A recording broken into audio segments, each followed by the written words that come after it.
Ladies and gentlemen, my name is David Lee, and it is my great pleasure to welcome you to this opening event of the UCSB Global Warming Science and Society event series. Just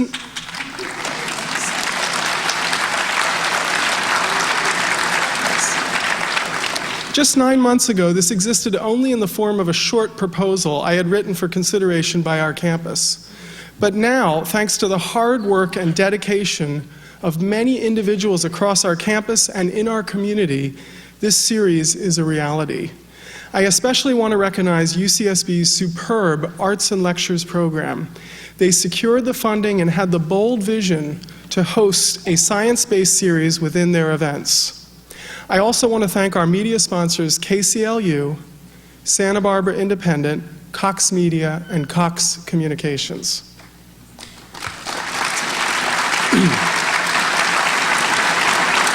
The purpose of the Global Warming Science and Society event series is to bring world-class speakers to our campus and to the Santa Barbara community to inform, educate, and stimulate debate and action on this great challenge of our times.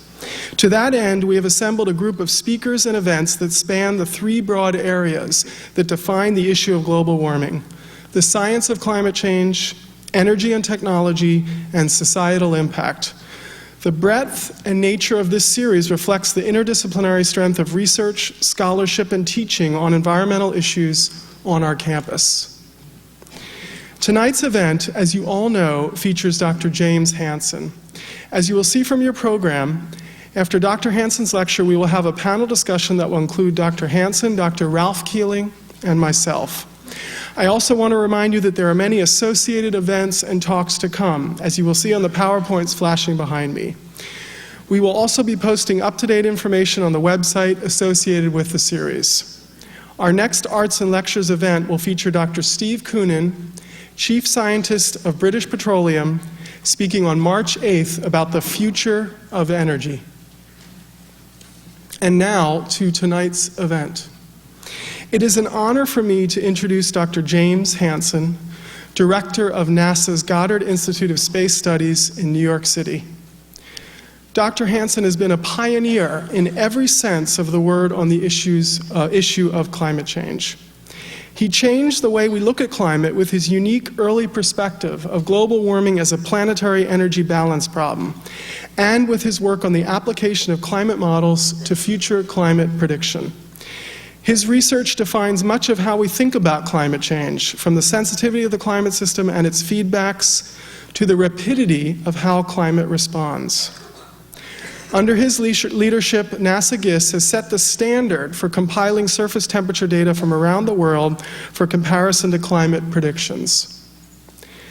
Dr. Hansen has also been an outspoken voice for action on climate change for over 20 years. Speaking courageously and with conviction even when political winds were blowing against him.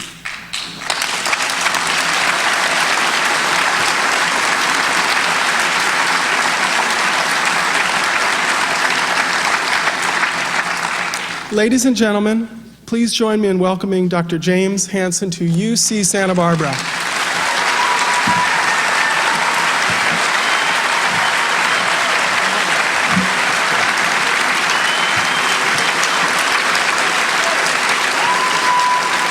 Okay, thanks very much. Thanks very much. Well, this couldn't have happened a few years ago. I guess this subject is becoming more popular. The answer to this question is yes. But there's another more interesting question, and that is, will we avoid dangerous climate change? And that, the answer is not so obvious. And the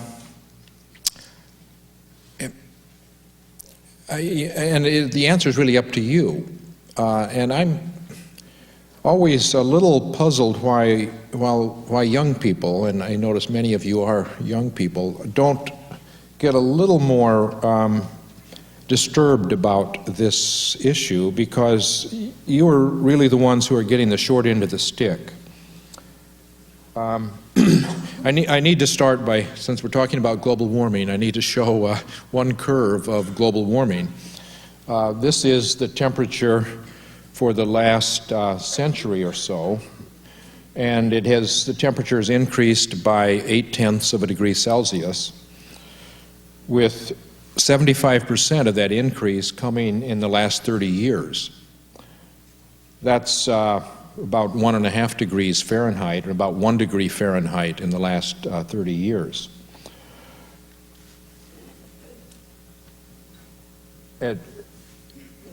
Early in the period, there are a number of different factors affecting the temperature, but now the effect of greenhouse gases has sort of taken over as a dominant effect, and there's a clear positive trend to the temperatures.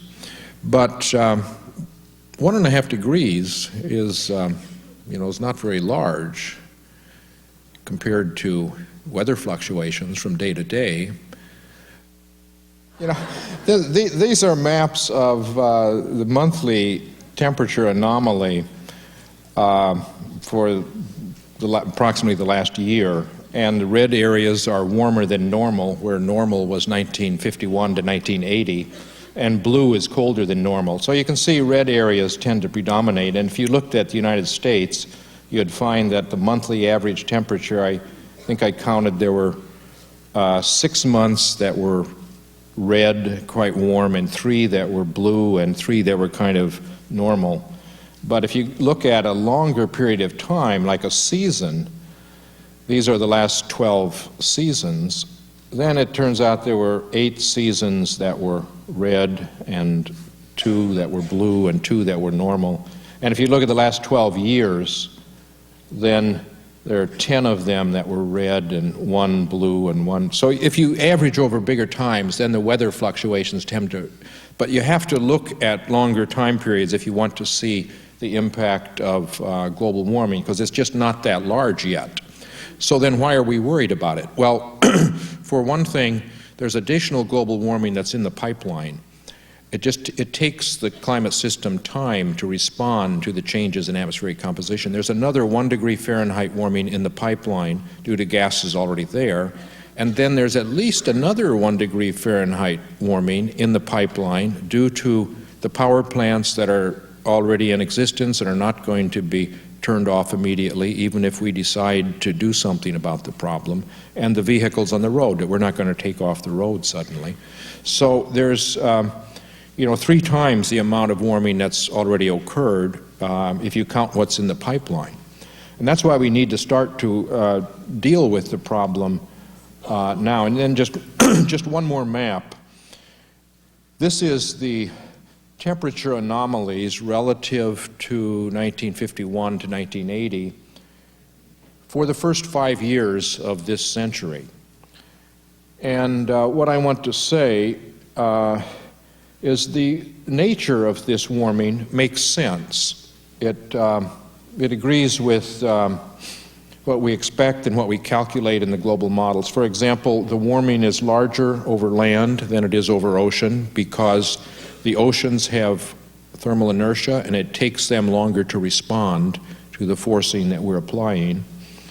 The warming is greater at high latitudes than it is at low latitudes because there are positive feedbacks that amplify the impact of the forcing at high latitudes, especially snow and ice, which tend to melt as it gets warmer, and that makes the surface darker and absorb more sunlight. And the warming is larger in the northern hemisphere than in the southern hemisphere because there's more ocean in the southern hemisphere, and especially the southern ocean mixes heat deeply, so it hasn't warmed up much in the southern ocean. And even that little funny warming in the Antarctic Peninsula and the absence of much warming in Antarctica also is expected because it's partly due to the ozone depletion over Antarctica, which ozone is a greenhouse gas just like carbon dioxide, so if you have less of it, you get a cooling effect, and that's partly counterbalanced the CO2 warming. And the changes in those gases also affected atmospheric dynamics and increased the zonal winds there, and that tends to warm the peninsula but not the continent. But I'm going the wrong direction. Okay. Now, essentially all the countries in the world agreed in 1991, 16 years ago, in this framework convention on climate change, that we should take actions to stabilize greenhouse gas emissions at a level that would prevent dangerous human-made interference with the climate system. So you would think that, since we need to define what is dangerous level, that would be a hot research topic, but it hasn't actually been a lot of papers. In fact, I submitted one in 2005, which I'm still trying to get published. There seems to be a reluctance to quantitatively address this problem. But I have my opinions, and my list of metrics for what would constitute dangerous starts with the things that are irreversible, and one of those is extermination of species, which is some scientists euphemistically call reduction of biological diversity, but that is obviously irreversible, the extinction of species. And ice sheet disintegration and sea level rise, for all practical purposes, is also irreversible on any human time scale. It takes many thousands of years to build the ice sheets. And also there are important regional climate changes, which I'll talk briefly about. One of the problems is that as the planet gets warmer, plants and animals which are adapted to and can survive only in specific climate zones attempt to migrate to stay within their climate zone if the climate changes. But of course, those species that live at the poles don't have any colder place to migrate to, and they are in danger of an iconic species like the polar bear is not going to literally go into extinction, because of course we will save the polar bear in the zoos if nothing else. That may not be considered by the bear to be exactly, might be more like jail, but another region that is we're in danger of pushing species off the planet is the alpine areas, which are particularly biologically diverse, the slopes leading up to the mountains. And as the temperature line, as the planet gets warmer, a given temperature line moves up the mountain. But when that happens, of course, the area gets smaller and it gets rockier and the air gets thinner, and in effect we can also push off the planet the species in alpine regions. But even in other regions, the animals and plants attempt to migrate as the climate changes. I got this email from a man in Arkansas who noted that he had never seen armadillos before, but he drives this 40-mile route, north-south route, and he's noted that they're moving further north. Well, the armadillo has been around 50 million years, and I think he's a pretty tough critter, so I suspect that he will probably survive. Homo sapiens have been around, 150,000 years or something? I guess the predecessor, Homo erectus, maybe 2 million years. But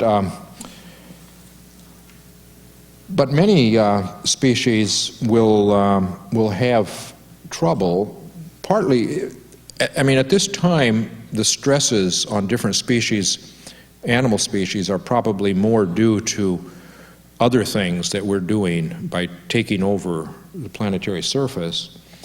But most experts agree that as we go into this century, the big stress on species is going to come from the combination of the stresses they already have, plus climate change. And one way we can partly quantify this is from looking at the rate at which a given temperature line is moving poleward as the planet gets warmer. If we look at the last half of the last century, the poleward migration of isotherms was averaged about 12 kilometers per decade. Well, but in the last 3 decades, if you remember my first graph, the last 30 years, temperatures really started going up quite rapidly. And the rate of movement of an isotherms has been more like average 38 kilometers per decade. If we follow business as usual scenarios, which energy departments tell us act as if it's a God-given fact that we have to follow business as usual and continue to burn more and more fossil fuels each year. If we do that, the rate of isotherm movements is likely to be of the order of 60 kilometers per decade. And, you know, as long as that total distance that the isotherms have moved is not too large, so it's smaller than the region within which a given species lives, it's not as serious. But as you get accumulated larger and larger movement of the isotherms, it becomes a bigger problem. And I'd like to contrast the business as usual scenario with what I call alternative scenario, which is designed to keep additional global warming less than 1 degree Celsius. And that's still, as I mentioned, there is still more warming in the pipeline, and even if we begin to take actions, we're going to get some additional warming, but the movement of isotherms is much less in that case. It's hard to say what the impact of global warming on the number of species will be. There have been some attempts to estimate that. One source of guidance is the history of the Earth. There have been several large, rapid warmings in the Earth's history. The most recent one, large one, being 55 million years ago at the Paleocene-Eocene boundary, when the global warming was probably about 6 degrees Celsius or so, and more than 90% of the species on the planet went extinct with that warming. With business as usual, and canonical climate sensitivity, we expect global warming of the order of 3 degrees Celsius, and I think that would be disastrous for a huge number of species on the planet. The second irreversible impact of global warming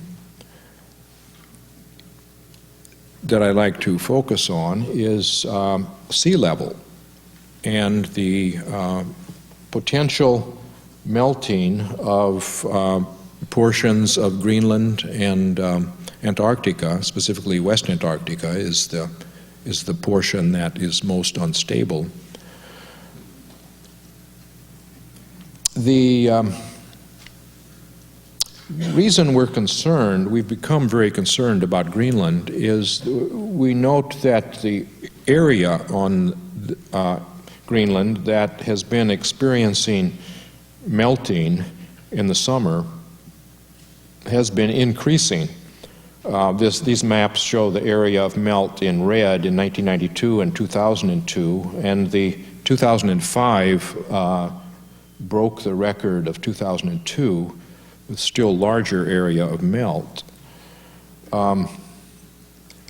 The thing about the surface, this is a photograph on the surface of Greenland, and it shows some of the summer melt. it doesn't run off the edge of the ice sheet into the ocean. It will find a low point, a crevasse, and there it just burrows a hole all the way to the base of the ice sheet. And there it serves to lubricate the base of the ice sheet and increase the flux of icebergs, of these giant icebergs, to the ocean. This is the largest ice stream on Greenland, and it has doubled in its flux of icebergs to the ocean in the past several years. And the same has happened on all of the major ice streams on Greenland. And it had, well, when that was first reported, the contrarian said, oh, but Greenland is actually getting heavier, is getting bigger because of global warming. It snows more, the air holds more water vapor, and you get more snowfall in the central regions of Greenland. And that's true, but it's a question of the balance of these two effects.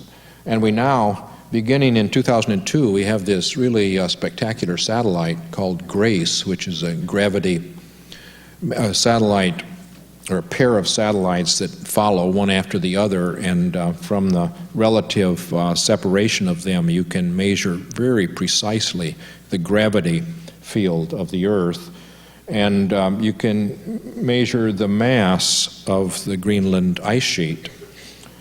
There's actually a improved orbits now for those satellites, and we have smoother curves for this seasonal cycle. During the winter, the mass of Greenland increases, and then during the summer and fall, it decreases.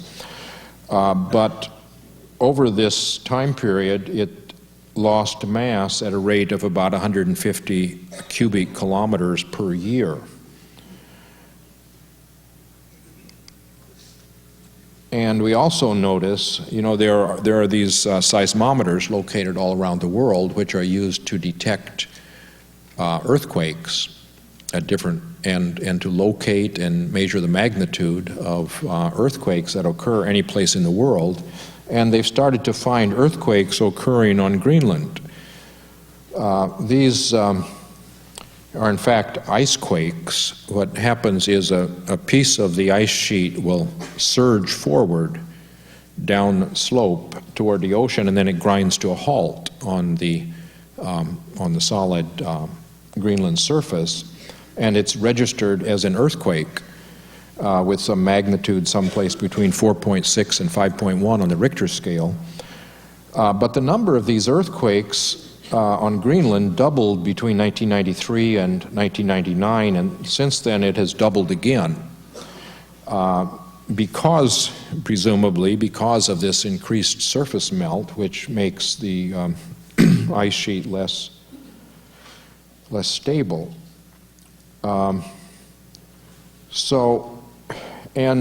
should also say, the gravity satellite shows that the West Antarctic ice sheet, even though, as I showed on the earlier map, the warming there is very minimal so far, in part because of the ozone depletion, but we expect it to increase. But the mass of the West Antarctic ice sheet has also been decreasing at a rate of about 150 cubic kilometers per year, which, you know, you add those two up and it comes to less than 1 millimeter.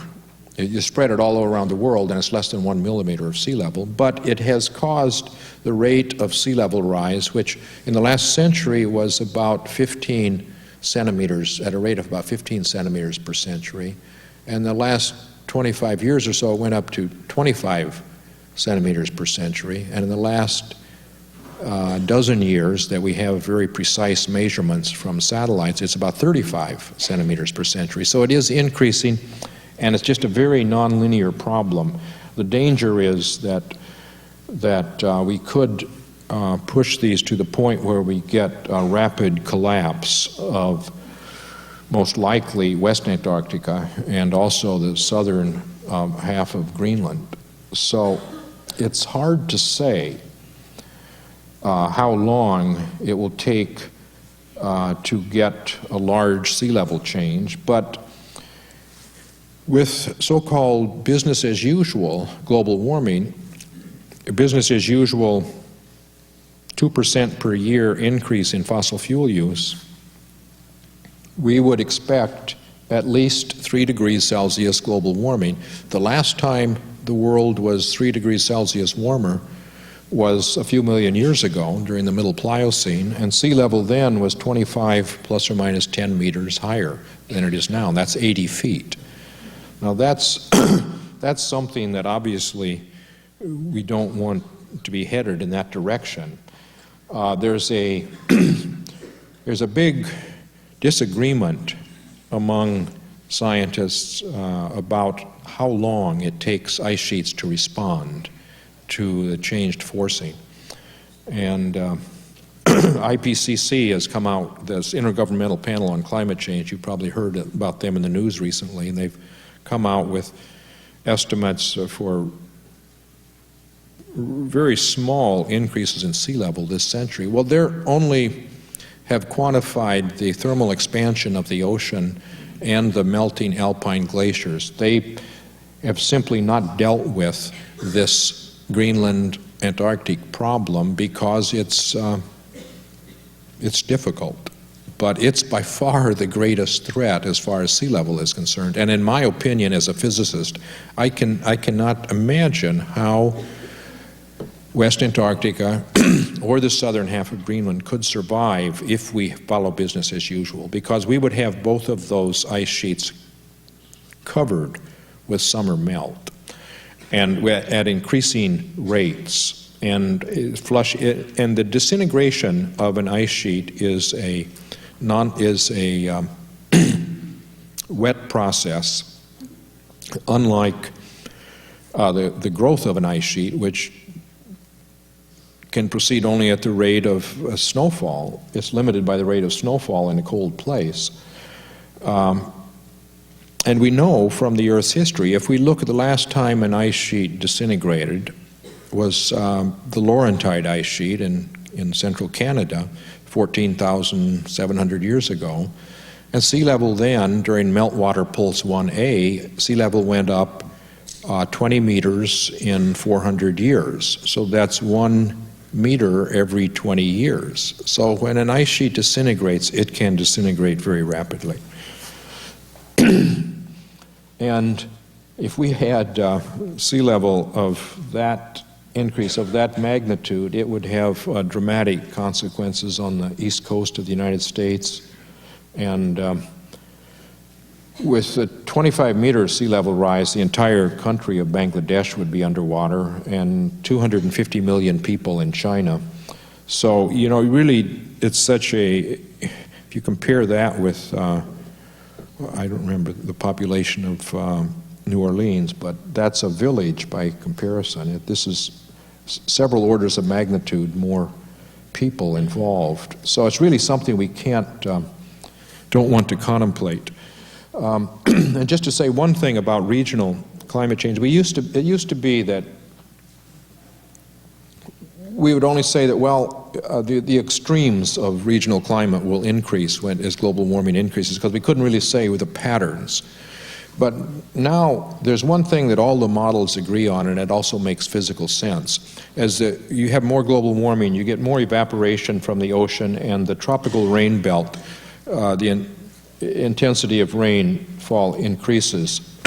But also the counter part of that is the subtropical regions, the atmosphere becomes more stable.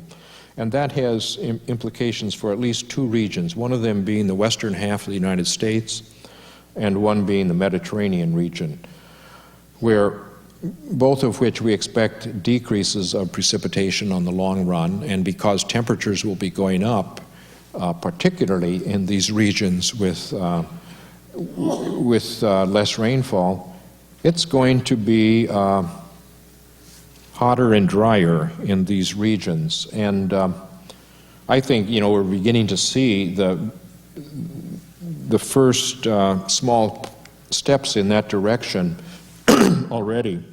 And again, also the history of the Earth. If you look at paleoclimate records, there is a strong correlation between global temperature and drought in the western United States. So I think there's a danger of really having super drought in the U.S. West if we follow business as usual and have large global warming. And one thing that implies is more forest fires, and with the higher temperatures, it will be very damaging to the forests. I think there is some evidence that forest fires are beginning to increase. Now let's look at the history of the Earth. This is the temperature in Antarctica as obtained from an ice core.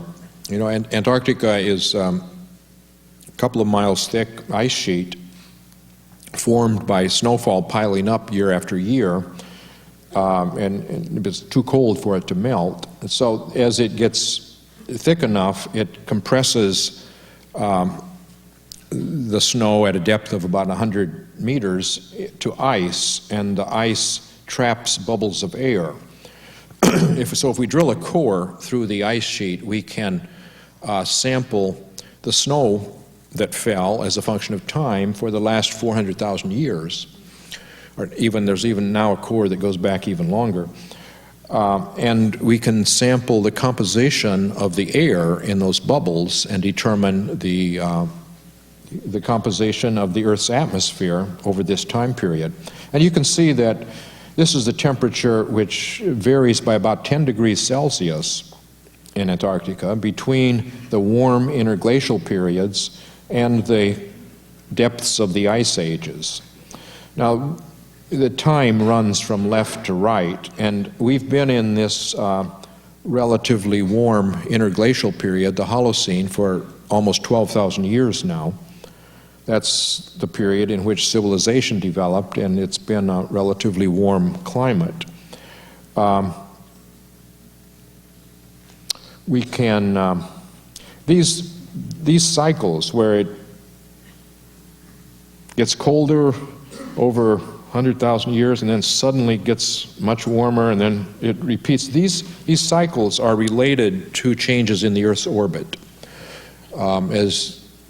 As you may know, the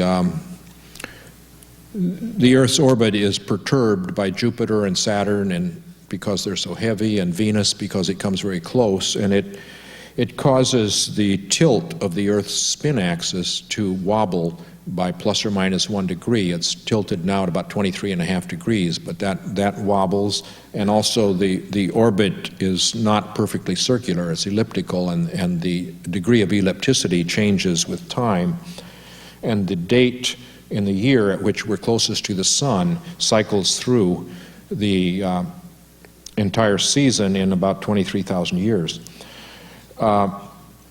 But one thing we can do with this is compare the current Holocene interglacial period with the last ice age 20,000 years ago. And by the way, the bubbles of air tell us that the composition of the atmosphere was changing with these same cycles. When the planet was warmer, there's more carbon dioxide and more methane in the atmosphere. If you compare these curves very carefully, you'll find that the temperature tends to change first by several hundred years. It's almost simultaneous. If you try to lay these on top of each other, they would look like they were congruent. But there is a slight lag, so the temperature change, in effect, is causing the Earth to release more CO2 and methane. But on the other hand, the CO2 and methane are one mechanism for the temperature change. They contribute to the temperature change. It's not the only thing that affects the temperature, and they're doing it as a feedback, but we can compare the current interglacial with the last ice age, And we know, in addition to knowing how the atmosphere changed, we know how the surface conditions changed between the Ice Age and the interglacial. During the Ice Age, there was an ice sheet that covered Canada and reached down, covered Seattle and Minneapolis and New York City. It was so large that sea level was 110 meters lower. There was so much water locked up in this ice sheet and a smaller ice sheet on Eurasia. But because of that large ice sheet area, the planet reflected more sunlight, so the Earth absorbed less sunlight. So let me quantify these in terms of climate forcings. A climate forcing is an imposed perturbation of the planet's energy balance. So, for example, if the sun were to become 1% brighter, that would be a forcing of 2.4 watts, because the Earth absorbs 240 watts of energy from the sun, averaged over the surface of the planet. So 1% would be 2.4 watts. Well, this ice sheets were big enough to reflect away sunlight so that it caused a forcing of 3.5 watts. And the greenhouse gases, since there were less of them during the Ice Age, that was a forcing of about 2.5 watts. So this total forcing of about 6.5 watts maintained a planet that was 5 degrees colder. It's 10 degrees colder at the poles. The global average temperature changes in these swings from ice ages to interglacials tend to be about twice as large at the poles as they are on the global average. They tend to be 3.5 or 4 degrees at the equator, 5 degrees on global average. So that implies a sensitivity of about 3/4 of a degree for each watt of forcing. Well, that applied to just the one period of time that we checked, but we can actually now look at other points in time because we have a sea level record. We have more than one record, and they differ somewhat from each other, but they all show that the variations are typically 100 meters between a glacial and interglacial period, and this is a record of sea level change over the last 400,000 years. Since the last ice sheet, 20,000 years ago, had a forcing of 3.5 watts, this tells us how much water there is locked up in the ice sheets. And we know that when ice sheets grow, they get bigger, they get thicker as well as bigger in both horizontal dimensions, so that the area of the ice sheet would go roughly like the 2/3 power of the amount of water. And so we can calculate the climate forcing as a function of time due to the change in the ice sheet area for this entire 400,000 years. And we can also calculate the climate forcing due to the change in methane and carbon dioxide. And if we just take those forcings, add the two of them together, and multiply by the climate sensitivity of 3/4 of a degree for each watt, we get a calculated temperature for the last 400,000 years given by the blue curve at the bottom, which compares remarkably well with observed temperature variations, which tells us not only that climate sensitivity that we estimated seems to be good for the entire period, but we can also draw some other conclusions.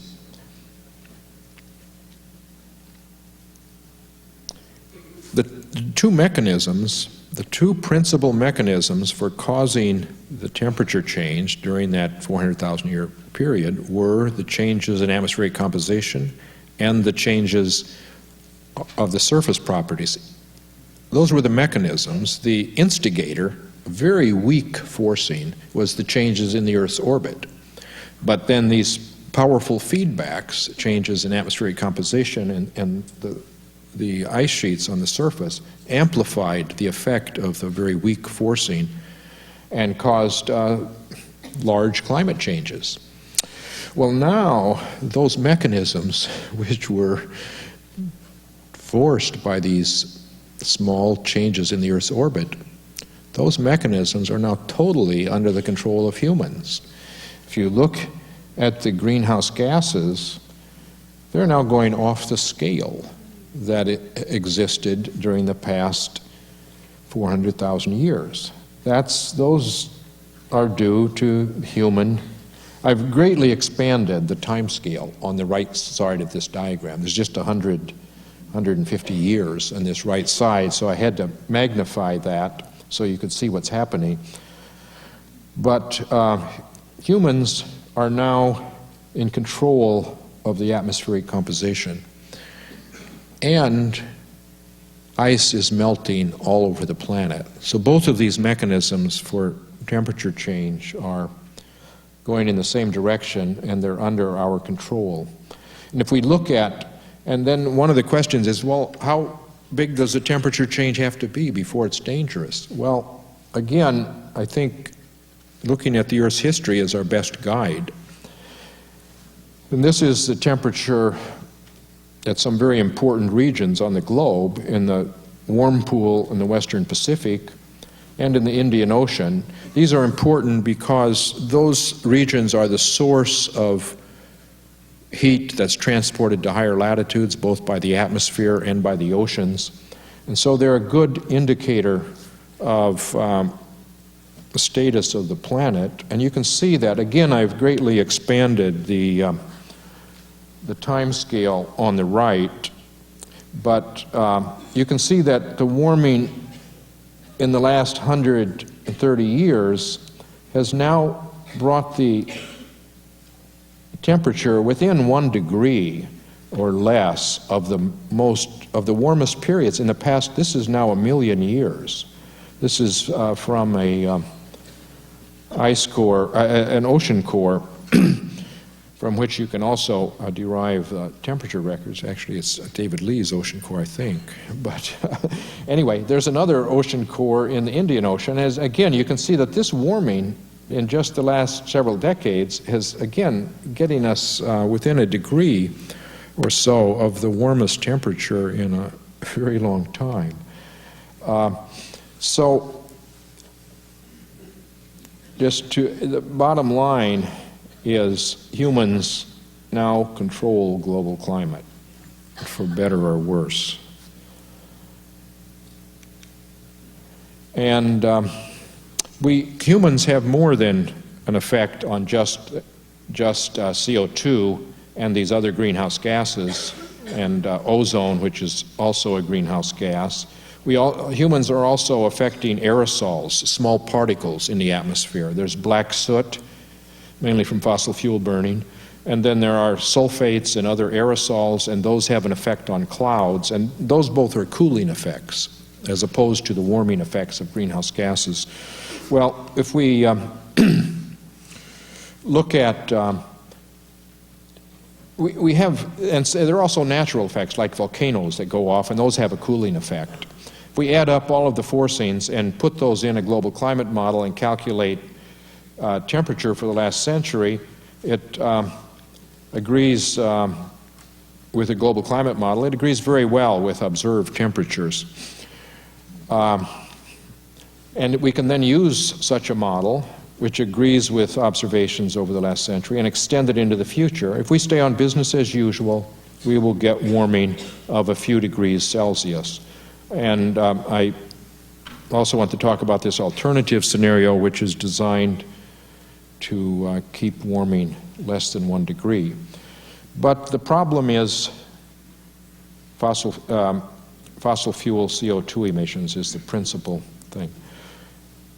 In 1973, with the Arab oil embargo and with some attempts to use fuels more efficiently, especially in the United States, we increased miles per gallon requirements from 13 miles per gallon to about twice that. The growth rate of fossil fuel emissions decreased from almost 5% a year to a little less than 2% a year.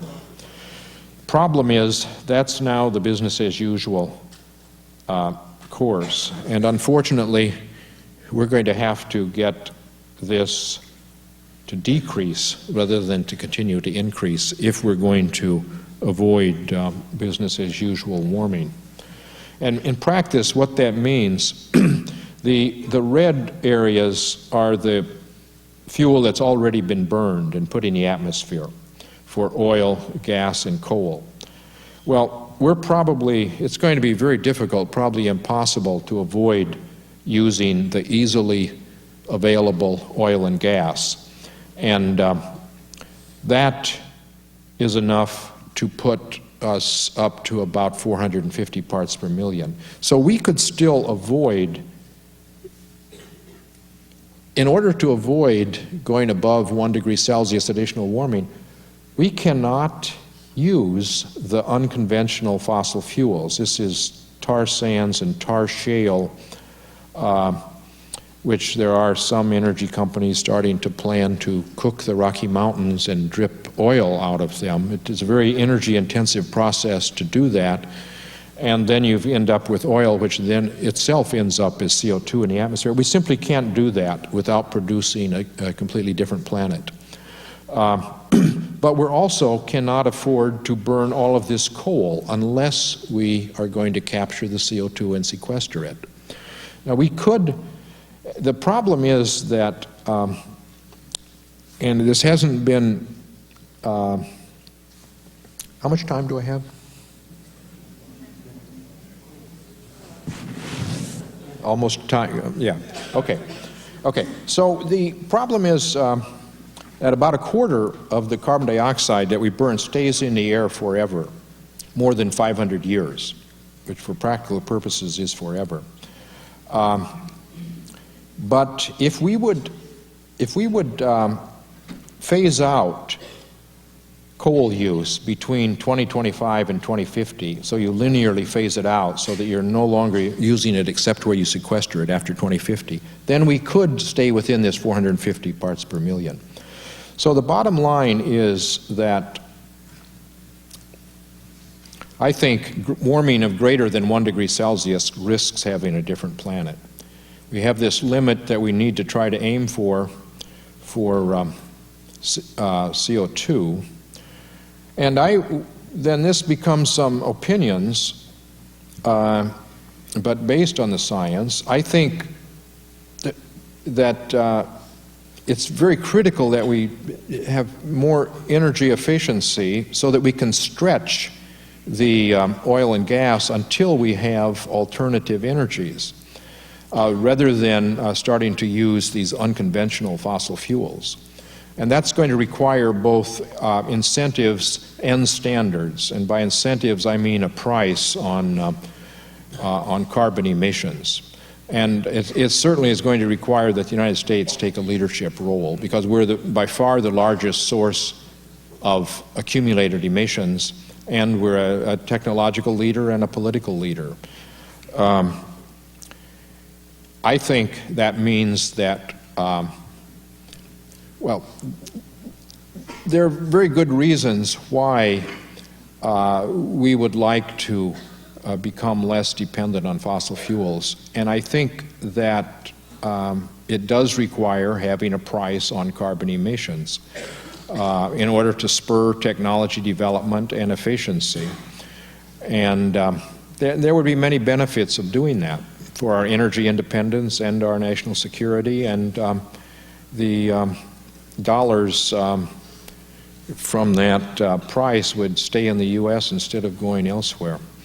And I think it actually would be economically beneficial, but that needs to be debated.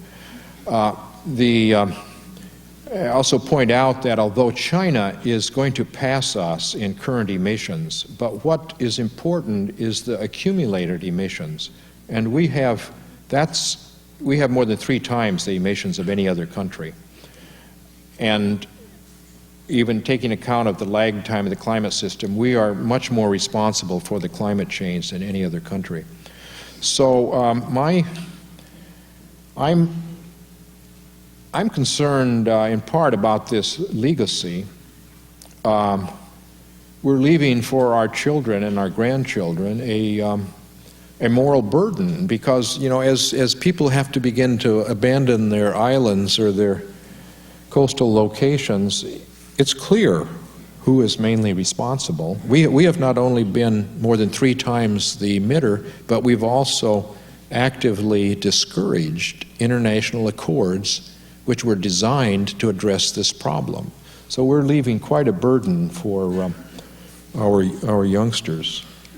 And you know, there was a previous problem, an atmospheric problem, the ozone depletion, where when we realized there might be a problem, we stopped building new factories and the production was constant. And when we proved there was a problem, there was an international agreement, the Montreal Protocol, which the Kyoto Protocol was then designed to mimic.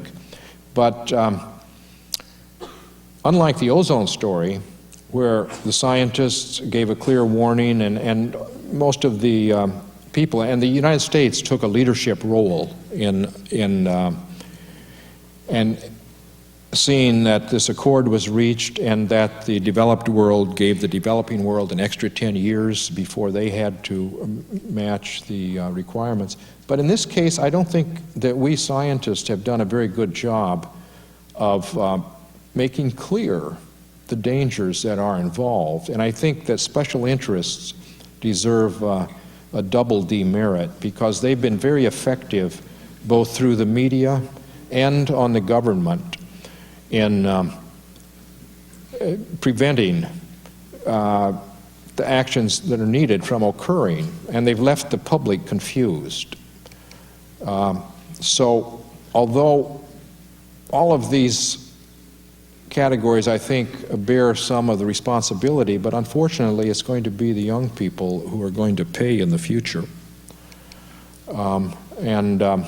If this is the final thing now, I think that to address the problem, because some additional increase in CO2 is certainly going to occur, we need to address some of these non-CO2 forcings. We could get some of these to decrease, and if we did that, we could, I think, save the Arctic as well as keep global warming under 1 degree Celsius. And there are a lot of other reasons that it would be useful to address these other pollutants as well as CO2.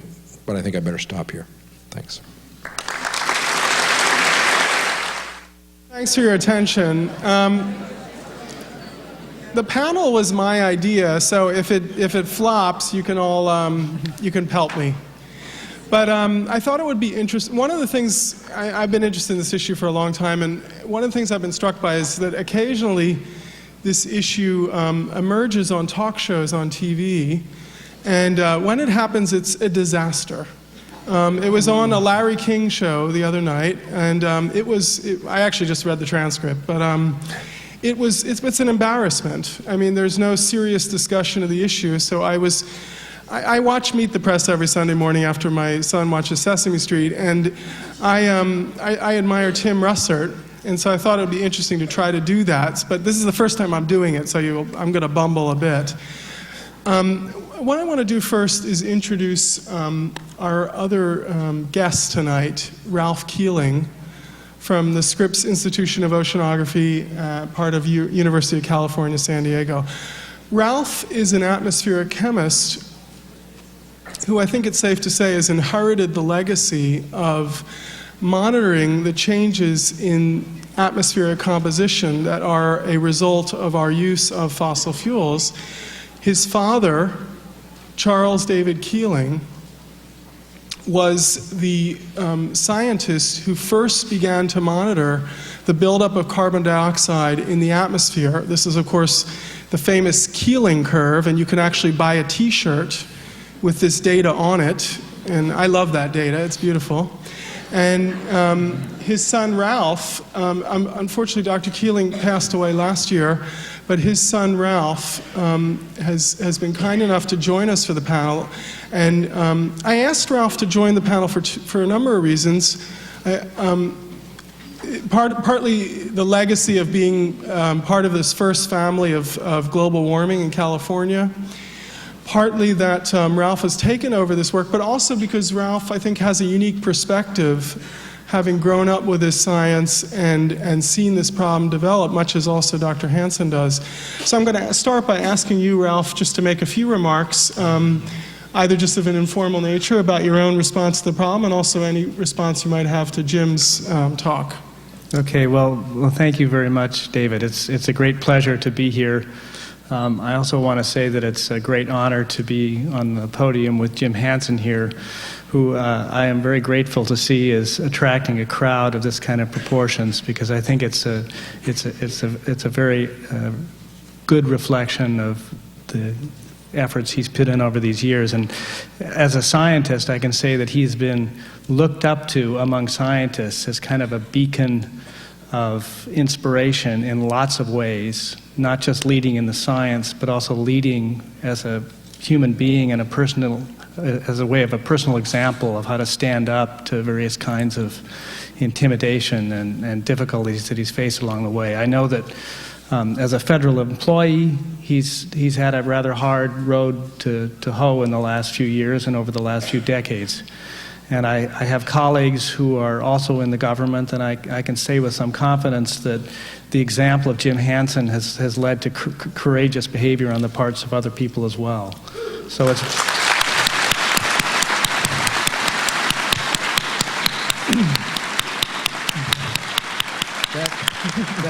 That reminds me, I forgot to make my required statement. My comments are my personal opinion, and I am a federal employee, but I'm not today representing the government.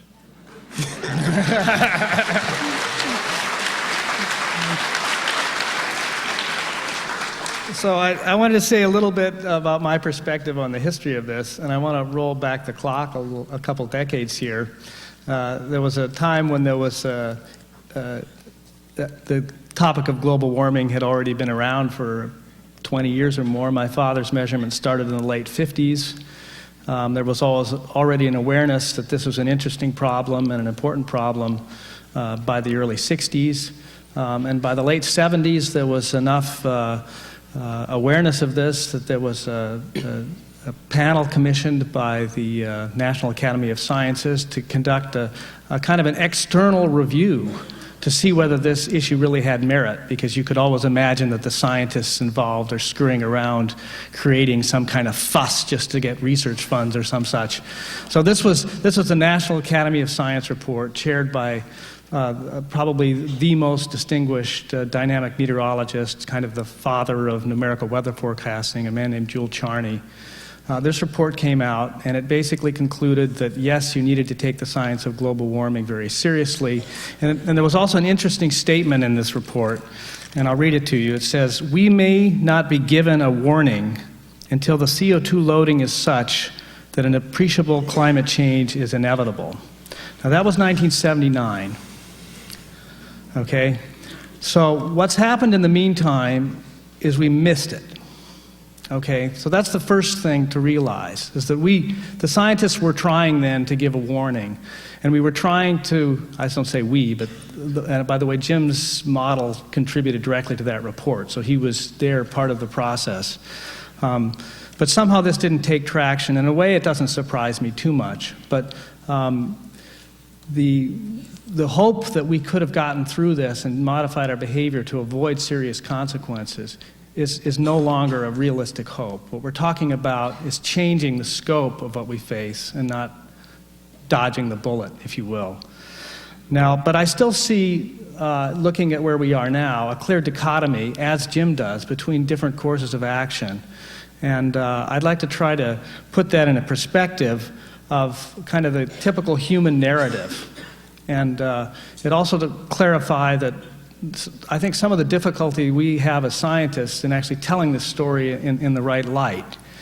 The classic storyline will have some kind of moment of tension or period of tension, of struggle, the suffering and loss and healing and moving on and rebuilding. And the interesting thing about the business as usual scenario, I think, for global warming is that it does not fit that storyline. It doesn't fit that storyline because it doesn't end on a human timescale. One thing that's, I think, hard to convey here is that this process of warming that we talk about in the business as usual scenario goes on and on and on, generation after generation after generation.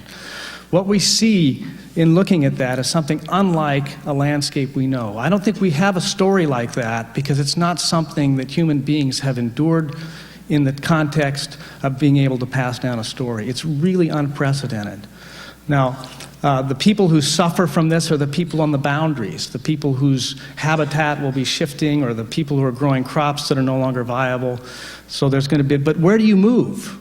If you've got to move, where do you go? Because it doesn't end. So in a way, what I think we're talking about here in terms of a dichotomy is moving to a different storyline, a storyline that does have an ending, where you can move on and put this behind you.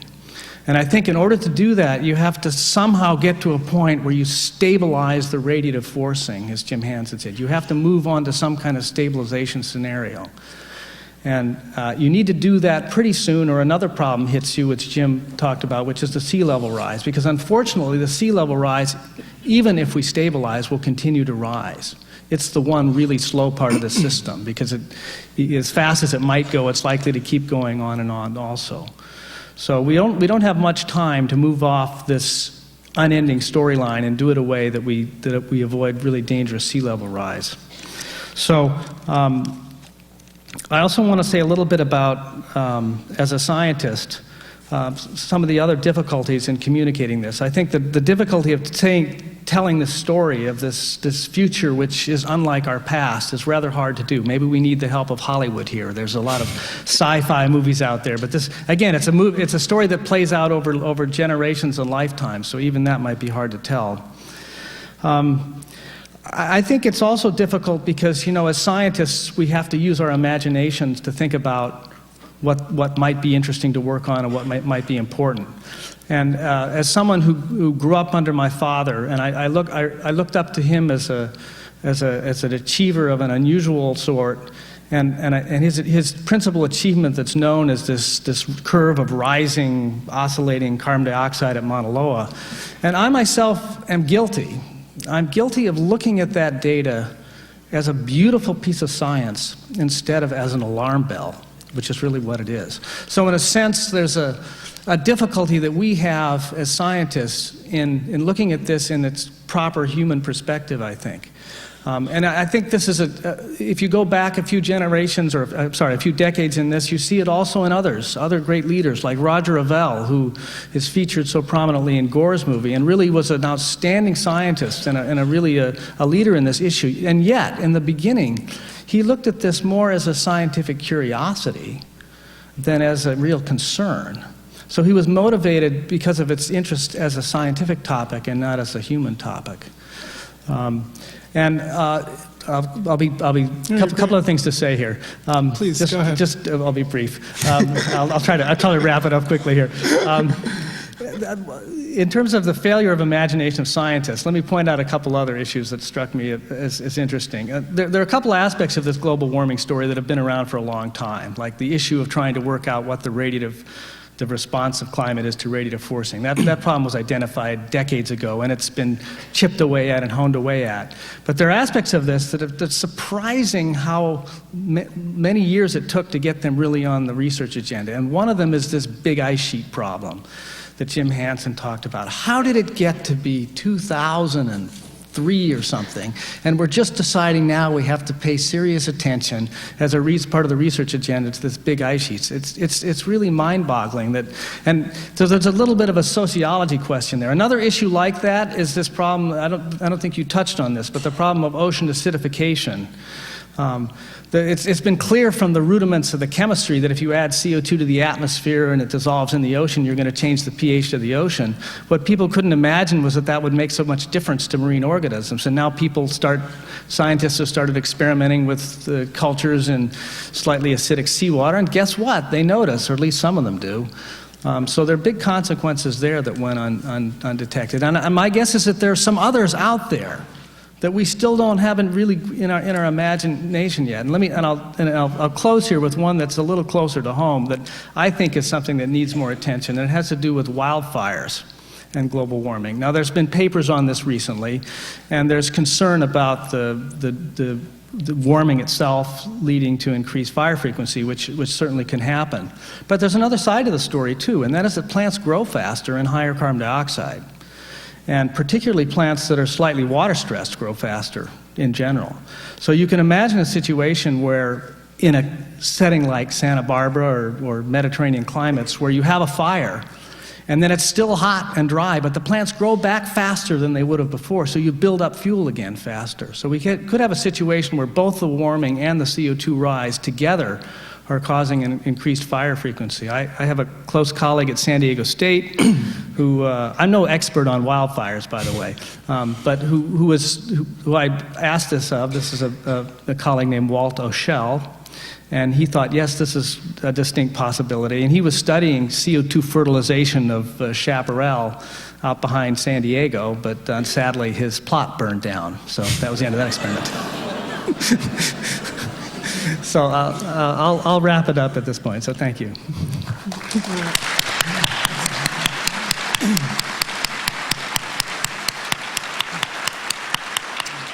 Please, Jim. Could I add a comment on one of your comments? Yeah. And that is with regard to the ice sheets. And why has this been essentially overlooked until the last couple of years? I think my comment is it will be sort of self-critical in the nature of scientists now. And I'm actually writing an article now which I call Scientific Reticence. But I think one reason is John Mercer raised the issue a few decades ago, and he got hammered, you know, because the other more conservative glaciologists says John Mercer said there's a danger that West Antarctica could really go unstable and sea level might go up 6 meters. As I say, he really got hammered, and I suppose it became very difficult for him to get funding. You know, and I know Department of Energy became to try to discourage any notions of any real problems. But it just seems to be that if you go out there with assertions like that you tend to get hammered. And therefore, now that I'm pointing out, now in this article that I'm writing, Scientific Reticence, I'm using the sea level as part of that, and just showing now the statements that are made are so super cautious. Even though I know some glaciologists who are really worried about these ice sheets, but no one's willing to say anything because they don't want to get hammered. And that is very unfortunate, because then we're not doing a job of informing the public in an honest way. So, you know, I was asked I'm going to give a discussion at National Press Club in a few weeks. I'm going to try to have a list of things which I think are recommendations. And one of the recommendations is going to be, I think there should be a panel. I think the National Academy of Sciences should be asked to form a panel of the best scientists and really listen to the story on this, and then try to write a brief report, not a 7,000-page IPCC thing, but just like a Charney report, just 20 pages, you know, just a short thing, because I don't think this story has been properly told. Yeah.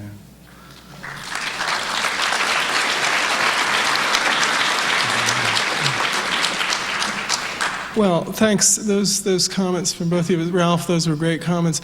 One thing you touched on that I know is a big issue for me in both of my teaching and talking about this issue is, you know, the struggle we have as scientists to talk about that. And you're very kind, the audience, you're clapping and listening to us. But, you know, we're not trained as performers, at least not in this time. And so, you know, when we first devised this series, and Roman and I talked, Roman Baratiuk, we talked a lot about it. You know, I said, well, I don't know how entertaining this is going to be, but this is a problem for us as scientists. The story itself of global warming is a complex one, and it's a hard one to tell in all its facets. And I think you touched on a really good one, good point there. I think both of you touched on this recent report, and I suspect everyone in the audience is aware that the Intergovernmental Panel on Climate Change, IPCC, released their working group summary, fourth assessment report on Friday. It got a lot of press. I clipped out a few bits from it. I'll just read you quickly. This is one that particularly struck me. This is from Andrew Revkin, writing the Week in Review. Andy is a New York Times reporter who's probably the best person on this issue. I'll just quote you. This is from yesterday. Before the report's arrival on Friday, the consequences of global warming had been epically imagined.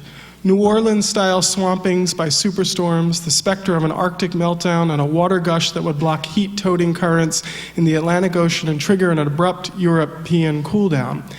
As it turned out, the panel's scientific projections deflated some of the more dramatic possibilities. And, in preparing for this lecture and talking to some reporters around town, this is a question that came up again and again. Was the IPCC too conservative? Does it reflect more of a consensus view? I'll read you one other quote, which is from you, Ralph. Ralph, I said it was going to be like Meet the Press, so you have to. So you said on February 2nd to the LA Times, it's good. Can I go now? And this also relates to an interesting paper that both Jim and Ralph were co-authors on that just came out on Friday, Science Magazine. The data show that, quote, IPCC is presenting a consensus view that has been okayed by a very large number of interests, so it tends to err on the side of making cautious statements and not exaggerating, said geochemist Ralph Keeling. So I would like to get both of you to comment on what you feel the IPCC, has the IPCC report been in advance? Was it too conservative? Is it useful in that it gives us this consensus view, or is it going to hold us back from finding solutions? Okay, well, I guess I'll jump in here. Please. And I'll be brief enough to let Jim in too. I think the way I look at and this is something that may not be easy to pick up on in how it's covered, but I sort of see the process of science as kind of a train with an engine at one end and a caboose at the other end. And the engine is sort of at the cutting edge of speculation and wondering what's real, and the caboose is sort of the end, representing the last skeptics and the last doubters over here, okay? So what the IPCC represents is kind of the caboose in this process. So it is progress because it's moving along with the rest of it, but you don't get the perspective of what's possible from the IPCC very well, I think. Well, I think IPCC is necessary, and it, on some of the issues, it tends to be maybe a little behind in for a case of recognizing that the world is really getting warmer and it's due to humans. It's just about there now. Yeah, exactly. Very likely, they said. It's very likely. Yeah. But that's useful. I mean, it's used because you can then say, well, there are thousands of scientists who have looked at this. It's just, unfortunately, in some of these certain cases, like the ice sheet business, where they seem to have fallen down, and it may be, something that is very difficult and on the cutting edge, that they're not going to be able to say much. But unfortunately, they should have I think they could have done a better job of saying that we really don't know this. This is a very nonlinear problem, and maybe there's going to be big response even in 100 years. We don't, but we just can't evaluate it. But instead, they give some numbers and sort of mislead people into thinking that there's no problem, there's very little problem. So I think it's more a flaw in this particular report, but the process is probably necessary. Yeah, and certainly the number they've come out with on sea level, I think, which was an upper limit of about a 0.6 of a meter, was that right, for the end of the century, seems a lot more conservative than some might think, and I think, Jim, in your talk, you alluded to that possibility. Yeah, even if you just assume that it was a linear problem and the sea level rise will be similar to what it was last century, but in proportion to the temperature change, you would get a bigger number than that. But it's not a linear problem. It's a very nonlinear one, and it's a very hard problem. Yeah, and I mean, along that line, I'll just read you a couple other quotes. They're not from you, though, so don't worry. This is one that Ralph Cicerone just was in the Times yesterday. And it relates to this question of how we talk about the problem. Do we need to be more dramatic or do we need to be more conservative? Ralph Cicerone, who's president of the National Academy and a noted atmospheric chemist, said, quote, "Does it take a crisis to get people to go along a new path? Or can they respond to a series of rational incremental gains in knowledge?" That's the question. So again, I mean, it seems to me that there's this crucial way that we parse what we're discovering about the Earth. Please, Right. either. Well, I guess, I mean, the example of the ozone problem and the banning of CFCs shows you can get action without too much in the way of dramatic consequences having showed. But I think the global warming is so much harder that it doesn't surprise me in a way that people in this country, or really in many countries, would be hesitant about something that involves major investments or changes in lifestyle for something that is just a theory. So, and I'm not saying global warming is a theory, but I think 20 years ago you could maybe make that case more credibly than you could now. I think it's beyond that point. So I think the reason we're here with this kind of crowd is because people feel it in their bones, and there's some element of fear that's crept into this. And so sadly, I think we're already there. Well, yeah, you know, I would say there are two reasons why I think we could have reacted to the knowledge that we had sooner. And that was the attempt with 10 years ago with Kyoto Protocol. Now, I think there are two reasons that have prevented this, that are particularly relevant. In the United States, and I think that our founding fathers would be very disappointed to see what has happened with the way our government is functioning. One of those things is one of those two things is the role of special interests. Our elections are not there is far too strong a role of special interests. You need money to win elections, and both in presidential elections and in congressional elections, there's too big a role for special interests. And they have had a huge role in the failure of the U.S. to be ready to address this problem. And the other thing is, again, which I think our founding fathers would be very disappointed, is the fact they assumed that we have an educated, informed public, and that has become much more difficult because sources of public information have been taken over for political purposes. The science agencies now have political appointees in the Office of Public Affairs, and the information that gets to the public is tainted by politics. And if those two things were not there, I think we could have, we should have negotiated the Kyoto Protocol because it wasn't very fair to the U.S., but we should, if it hadn't been for those factors, I think we could have got going on this problem a decade ago. I guess that I want to ask a few more questions. I know someone out there has audience questions for me, and I'll need those in a minute. If you've got them, great. So just a couple more things, and then we'll take some of the audience questions.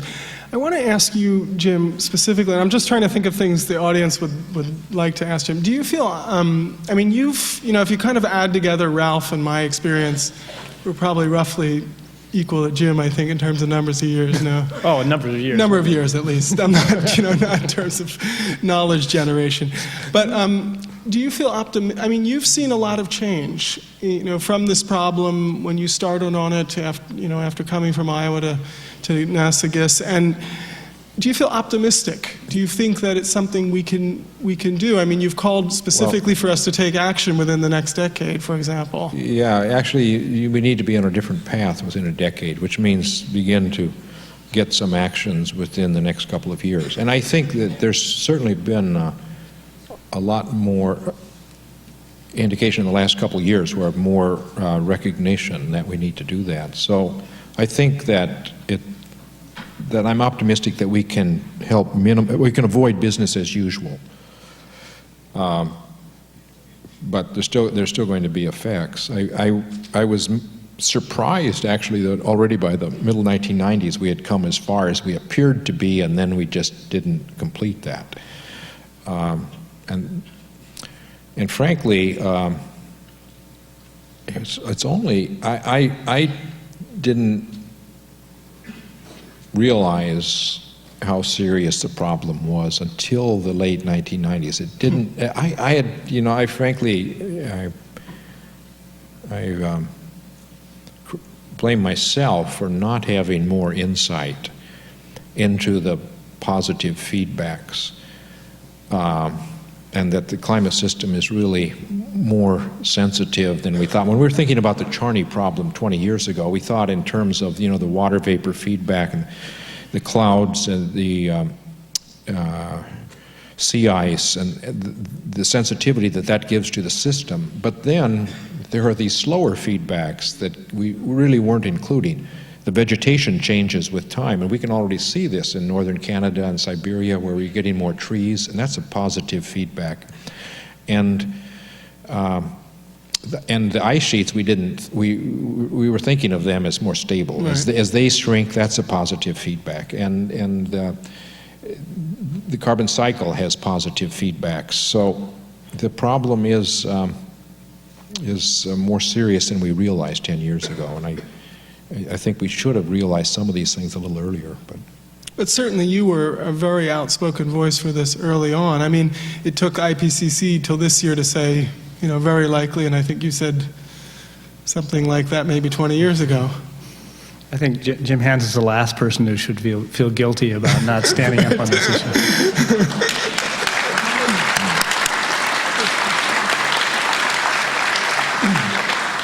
I'm just going to get these questions, but just while I'm getting that, Ralph, how about you? Do you feel optimistic? I feel hopeful in the following respect. This is speaking as an American citizen. I still harbor some pride in being an American.